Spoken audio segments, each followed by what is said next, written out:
ลายเดือนห้าทั่วท้องทุ่งนาช่ำด้วยน้ำฝนเมฆดำเกลื่อนฟ้าเนื้อผ้ามืดมนหนาวลมฝนหมดใจพี่เองศึกมาเมื่อคราลมล่องมุ่งหวังเฝ้าปองปกป้องเทไทย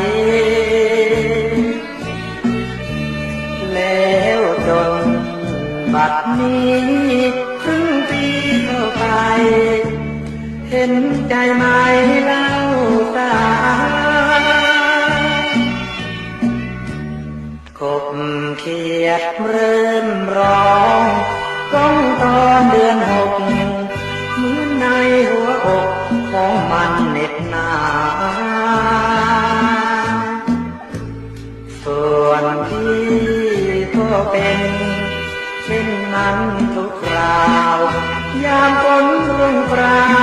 หนาวใจน้องเองเฝ้าคอยผู้ใดกันเล่า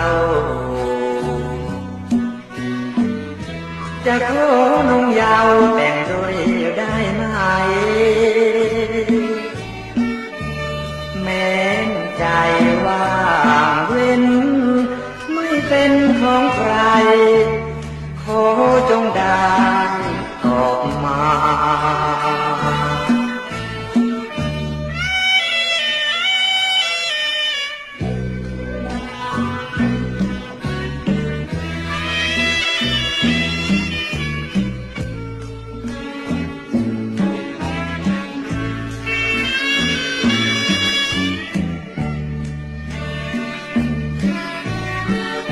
น้องเองเฝ้าคอยผู้ใดกันเล่า